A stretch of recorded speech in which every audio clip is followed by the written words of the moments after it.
துவாரகாவின் இருப்பு தமிழினத்துக்கு செய்யும் மிகப்பெரிய துரோகம். தமிழர்களுடைய வாக்குகள் பற்றி எங்களுக்கு கவலை இல்லை, நாமல் திட்டவட்டம். தமிழ் மக்களின் பிரச்சனைகளுக்கு தீர்வு கிடைத்தே தீரும்.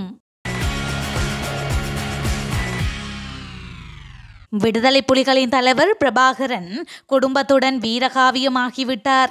அவர்களின் தியாகத்தை கொச்சைப்படுத்த வேண்டாம் என ஜேர்மன் வாழ் ஊடகவியலாளர் சாந்தி நேசகரம் தெரிவித்துள்ளார். ஊடக நிகழ்ச்சிக்கு வழங்கிய பிரத்யோக செவ்வியிலேயே அவர் இவ்வாறு கூறியுள்ளார். இது குறித்து அவர் தெரிவிக்கையில், குறிப்பிட்ட சில நபர்கள் தலைவருடைய வீரமரணத்தை மறைத்து மக்களை ஒன்றிணைப்பதற்காக அவர் இருக்கின்றார் என்னும் கதையை கட்டவிழ்த்து விட்டிருந்தனர். அந்த அடிப்படையிலேயே மக்கள் அதை நம்பினார்கள். இந்த நிலையில் காசி ஆனந்தன் அண்மையில் துவாரகா இருப்பதாக அறிக்கை ஒன்றையும் வெளியிட்டிருந்தார். அவர் சொல்வது போல் துவாரகா உயிருடன் இருந்தால் அவரை மக்கள் முன் கொண்டு வாருங்கள், அவரை மக்கள் நம்பி ஏற்றுக்கொள்ளட்டும். ஆனால் இல்லாத துவாரகாவை இருப்பதாக நம்ப வைக்கிறது என்பது எங்களுடைய இனத்திற்கு காசி ஆனந்தன் செய்யும் மிகப்பெரிய துரோகமாக நாம் பார்க்க வேண்டும் என்றும் அவர் மேலும் தெரிவித்தார். தமிழர்களது வாக்குகள் ராஜபக்சர்களுக்கு கிடைக்கவில்லை என்று நாங்கள் கவலையடையவில்லை என நாடாளுமன்ற உறுப்பினர் நாமல் ராஜபக்ஷ தெரிவித்துள்ளார். இந்திய ஊடகம் ஒன்றுக்கு வழங்கிய நேர்காணலிலேயே அவர் இவ்வாறு கூறியுள்ளார். இது குறித்து அவர் தொடர்ந்தும் தெரிவிக்கையில், ராஜபக்ஷர்களுக்கு தமிழர்கள் வாக்களிக்காமை என்பது ஒரு கலாசாரம். இது தமிழ் பிராந்திய வாக்கு வங்கியில் பாரம்பரியம் முக்கிய காரணியாக காணப்படுகின்றது. தமிழர்களின் வாக்குகள் கிடைக்கவில்லை என்று நாங்கள் கவலையடையவில்லை. அடுத்த தலைமுறையினர் தேசிய அரசியல் கட்சிகளுக்கு வாக்களிப்பார்கள். எனது தந்தையான மஹிந்த ராஜபக்ஷ தமிழர்களுடன் இணக்கமாகவே செயற்படுகின்றார். தமிழ் பாரம்பரியத்தையும் கலாசாரத்தையும் மதிக்கின்றார், அவற்றை பின்பற்றுகின்றார். நாங்கள் நல்லூர் கோவிலுக்கும் செல்வோம், சகல இந்து மற்றும் ஏனைய மத ஸ்தலங்களுக்கும் செல்வோம். எனது தந்தை இந்தியாவுக்கு வருகை தந்தால் திருப்பதி ஆலயத்தை தரிசிக்காமல் செல்ல மாட்டார். இலங்கையில் வாழும் தமிழர்களை அரவணைத்துக் கொண்டு செயற்படுவதே எமது பிரதான நோக்கமாக உள்ளது என்றும் அவர் குறிப்பிட்டார். மேலும் இனம், மதம் மற்றும் மொழி என்பவற்றுக்கு அப்பாற்பட்டு இலங்கையர் என்ற அடிப்படையில் அனைவருக்கும் சம உரிமை வழங்கப்பட்டுள்ளது என்றும் அவர் கூறியுள்ளார்.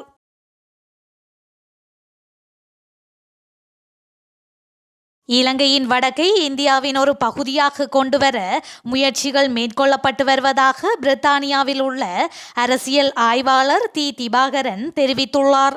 கடல் மற்றும் ஆகாய மார்க்கங்களூடாக வடமாகாணத்தை தனது கட்டுப்பாட்டுக்குள் கொண்டு வருவதற்கு இந்தியா ராஜதந்திர ரீதியாக தீவிர நடவடிக்கைகளை மேற்கொண்டு வருவதாகவும் அவர் தெரிவித்தார். ஊடக நிகழ்ச்சியில் கலந்து கொண்டு கருத்து வெளியிடும் போதே அவர் மேற்கண்டவாறு குறிப்பிட்டுள்ளார். இதேவேளை முள்ளிவாய்க்கால் யுத்தத்தின் பின்னர் இலங்கை அரசுகள் ஈழத்தமிழர்களை புறந்தள்ளி அவர்களை நாட்டை விட்டு அகற்றும் நடவடிக்கைகளில் ஈடுபடுவதற்கு இந்தியா துணை போன்றதாகவும் இதன்போது அவர் குற்றம் சாட்டியுள்ளார்.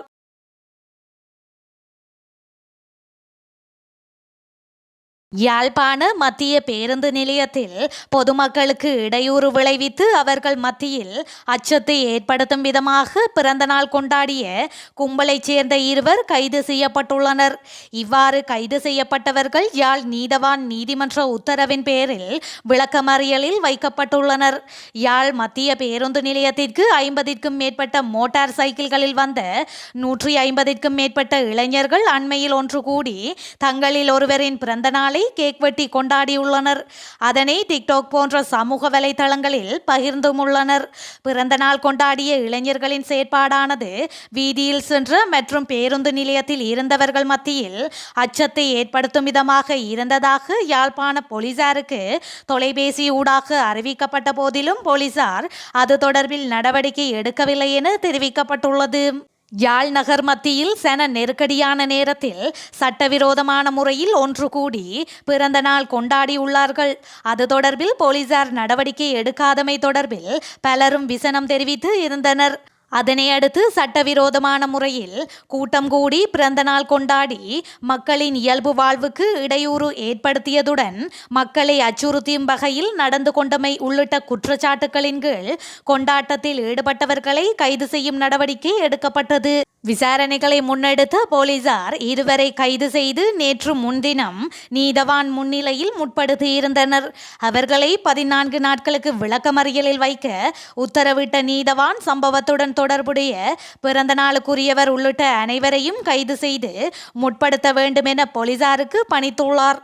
அதனையடுத்து போலீசார் அனைவரையும் கைது செய்வதற்கு தீவிர நடவடிக்கைகளை முன்னெடுத்துள்ளனர். தமிழ் மக்களின் பிரச்சினைகளுக்கு தீர்வுகளை காணும் செயற்பாடுகளில் அதிபர் ரணில் விக்ரமசிங்க ஈடுபட்டு வருகின்றதாகவும் தமிழ் மக்களின் அனைத்து பிரச்சினைகளுக்கும் அடுத்த வருட ஆரம்பத்தில் தீர்வுகள் கிடைத்தே தீரும் என்ற நம்பிக்கை உள்ளதாகவும் அமைச்சர் சுசில் பிரேமஜயந்த தெரிவித்துள்ளார். சமகால அரசியல் நிலவரம் தொடர்பில் கருத்துரைக்கும் போதே அவர் இதனை கூறியுள்ளார். அதேவேளை தமிழ் அரசியல்வாதிகள் அதிபர் மீதும் அரசு மீதும் குற்றச்சாட்டுகளை மாத்திரமே முன்வைத்து வருகின்றார்கள். ஆனால் அவர்கள் தீர்வுகளை காண்பதற்கு அரசுடன் இணைந்து செயற்பட பின்னடிக்கின்றார்கள் என்றும் குற்றம் சாட்டியுள்ளார். இது தொடர்பில் மேலும் கருத்துரைத்த அவர் பிரச்சினைகளுக்கு தீர்வுகளை அரசு முன்வைத்த பின்னரே அரசுக்கு ஆதரவு வழங்குவோம் என்று தமிழ் அரசியல்வாதிகள் நிபந்தனையை முன்வைக்கின்றார்கள். தீர்வுகள் கிடைத்த பின் ஆதரவு எதற்கு? ஆதரவை வழங்கி அரசுடன் இணைந்து பயணித்தால் தானே தீர்வுகளை வென்றெடுக்க முடியும். வடக்கு கிழக்கில் தமிழ் மக்களின் பிரச்சினைகளுக்கு தீர்வுகளை காணும் செயற்பாடுகளில் அதிபர் ரணில் விக்ரமசிங்க ஈடுபட்டு வருகின்றார்.